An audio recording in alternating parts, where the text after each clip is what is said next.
শুভ সকাল আমার প্রিয় বন্ধুরা, আশা করি যে যেখানে আছো সকলে ভালো আছো, সুস্থ আছো। নদিয়া জেলার ছোট্ট একটি গ্রাম থেকে আমি লিপি আমার ব্লগ চ্যানেলে তোমাদের সকলকে জানাই অনেক অনেক স্বাগত, অনেক অনেক ভালোবাসা। তোমাদের ভালোবাসায় ভগবানের আশীর্বাদে আমরাও বেশ ভালো আছি। আজকে যখন ঘুম থেকে উঠি ঘড়ির কাঁটায় বাজে ঠিক সকাল 6টা, আর 6টা থেকেই আমি আমার ব্লগটি শুরু করেছি তোমাদেরকে সাথে নিয়ে। আশা করি ব্লগটি তোমাদের ভালো লাগবে। ভালো লাগলে একটা লাইক দিয়ে কমেন্ট করে আমার পাশে থেকো। ঘুম থেকে উঠে উঠানটা ঝাড়ু দিয়ে নিয়েছি, আর এই ঘরের এই পাশে তো কয়েকদিন যাবৎ ঝাড়ু দেওয়া হয় না, তার জন্য ভাবলাম যে আবার বৃষ্টি চলে আসলে পাতাগুলো ভিজেও যাবে, পচেও যাবে। তা আমি ঝাড়ু দিয়ে কিছু প্লাস্টিক ঘরে জমা হয়েছিল সেইগুলো দেখো নিয়ে এখানে আগুন ধরিয়ে দিলাম। আবার এ পাশেও কিছু পাতা হয়ে রয়েছে, তাহলে আমি একবারে ঝাড় দিয়ে পুড়িয়ে দিই। তার জন্য দেখো সকাল সকালে উঠানটা ঝাড়ু দিয়ে এই কাজে লেগে পড়েছি। এই কাজটা সম্পূর্ণ করে আমি চলে যাব রান্না করতে, যেহেতু সকাল সকালে আমার রান্না করতে হবে, কর্তামশাই খেয়ে কাজে যাবে। তার জন্য এই কাজটুকু হয়ে গেলেই চলে গেছিলাম রান্না করতে। কালকে যেহেতু আমাদের বীরনগরের বাজার ছিল, কর্তা অনেক কিছুই সবজি নিয়ে এসেছে, সেইগুলোই আজকে রান্না করব। দেখো আর কী কী রান্না করলাম: পটল ভাজা, ডাঁটা চচ্চড়ি আর ডাঁটা দিয়ে মটরের ডাল, এগুলোই আজকে রান্না করেছি। এগুলো দিয়ে আমাদের খাওয়া দাওয়া হবে। তা কর্তা তো খেতে বসে পড়েছে, যেহেতু বললাম না কাজে যাবে, তার জন্য খেতে বসে পড়েছে। আমি আর খাওয়া দাওয়া করিনি, কর্তা খেয়ে কাজে চলে গেলে কাজ সেরে তারপরে দেখো একটু চা বানিয়েছি। চা আর 4টে বিস্কুট নিয়ে বসে পড়েছি। তা চাটা খাওয়া হয়ে গেলে তারপরে আমি চলে গেলাম বিছনাটা গোছাতে। ঘরে তো বিছনাটা রয়েছে, সেই বিছনাটা গোছাতে চলে গেলাম। গিয়ে জানালাটা খুলে দিলাম, যেহেতু ঘরে আলোও পড়বে ওই জন্য আগে জানালাটা খুলে দিয়েছি। খুলে দিয়ে দেখো বিছনাটা আমি গুছিয়ে নিলাম। এখন বিছনাটা ঝাড় দিয়ে সাট করে রেখে দেব। সকালে যদি রান্না থাকে তাহলে তেমন কিছু কাজ সারা যায় না আমার, ওই জন্য কাজ ফেলেই আগে রান্না করতে হয়। বিছনাটা গুছিয়ে দেখো আমি চলে যাব টিভিটা মুছতে।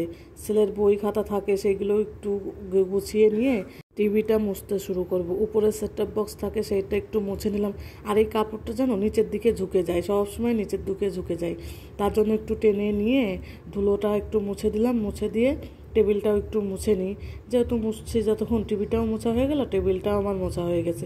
এবার তো ঘর ঝাড় দিতে হবে। এবার মোছা কোছার কাজ কমপ্লিট হয়ে গেছে, বিছনাও গোছানো হয়ে গেছে। এবার ঝাড় তো দিতেই হবে। কোনো রকম বাসি ঘরটা ঝাড় দিয়েছিলাম, পুরোটা ঘর ঝাড় দেওয়া হয়নি, তার জন্য এখন দেখো আমি ঝাড় দিয়ে নেবো ঘরটা। ঘরের ভিতরটা ঝাড় দিয়ে বাইরে বেরিয়ে গেছি। ঝাড় দেওয়ার কাজ করতে গিয়ে আমার যে কতটা গরম লেগেছে তা তোমাদের বলে বোঝাতে পারবো না। তার জন্য আমি দেখবেই যে কতটা গরম লেগেছে সেটা তোমরা দেখতেই পাবে। ঘরটা ঝাড় দেওয়া হয়ে গেলে সেইটা তোমাদের জন্য আমি রেখে দিয়েছি। দেখো কেমন ঘামা ঘেমেছি, তোমাদের দেখানোর জন্য। দেখো এত গরম পড়লে তাহলে আমি কাজটা করব কি করে, তোমরাই বলো। ওদিকে দেখো একটু ফ্যানের কাছে বসেছিলাম, ফ্যানের কাছে বসেই খাওয়া দাওয়া সেরেছি। খাওয়া দাওয়া সেরে দেখো বাসনগুলো নিয়ে কলপারে বসে পড়েছি। গরম হলে আর কি করা যাবে বলো, আমাদের কাজ তো আর ফেলে রাখলে চলবে না, আমাদের কাজ তো আমাদের করতেই হবে। গরম হলেও করতে হবে, শীত হলেও করতে হবে। তার জন্য দেখো ফ্যানের কাছে বসে না থেকে আবার চলে এসেছিলাম থালা বাসন মাজতে। থালা বাসনটা আমার মাজা হয়ে গেল, এবার জল দিয়ে ধুয়ে নিয়ে যাব আবার অন্য কাজে। থালা বাসনগুলো মাজা হয়ে গেলেই আমার কর্তা বাড়িতে চলে এসেছিল। তারপরে যে জামা কাপড়গুলো হয়েছিল সেইগুলো একটু কেচে নেব, যেহেতু এখনও স্নান করিনি, তা ভাবলাম স্নানের আগে জামা প্যান্টগুলো কেচে নিই। কর্তার তো জামা প্যান্ট ডেলি ধুতে হয়, যেহেতু ঘেমে যায়।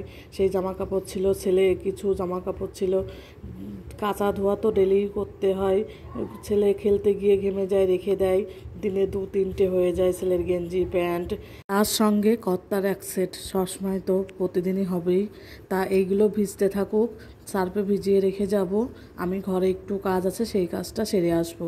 যেহেতু গ্যাসটা মোছা হয়নি আর গ্যাসের নিচে ওখানে এঁঠোটাও মোছা হয়নি, তা ভাবলাম যে জামা কাপড়গুলো ভিজুক একটু, আমি ততক্ষণে গ্যাস আর এঁঠোটা মুছে আসি। এইগুলো করেই তারপরে চলে যাব কলপারে। কলপারে গিয়ে জামা কাপড়টা কেচে আজকে ভাবছি কলপারটা একটু পরিষ্কার করব।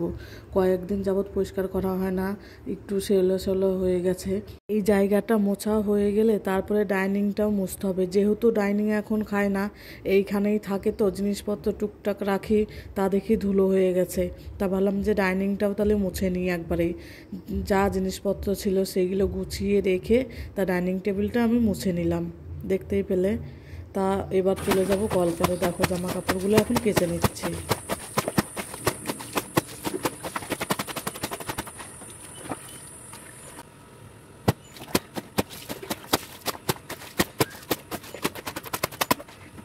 আমার জামা কাপড় কাচাও হয়ে গেছে, ধোয়াও হয়ে গেছে। এবার দেখো কলপারটা পরিষ্কার করছে। যেহেতু আমি ব্লিচিং পাউডার দিয়েই কলপার পরিষ্কার করি, ব্লিচিং পাউডার ঘরে নেই, তাই একটু বালু নিয়ে আর সার্ফ দিয়ে দেখো ব্যাগ দিয়ে ডলে নিলাম। তারপর স্নান সেরে আর তোমাদের পাশে আসা হয়নি, আমি একটু কাজে বসেছিলাম। এখন সন্ধ্যা লেগে গেছে, দেখো এখন সন্ধ্যাটা দিয়ে নিয়ে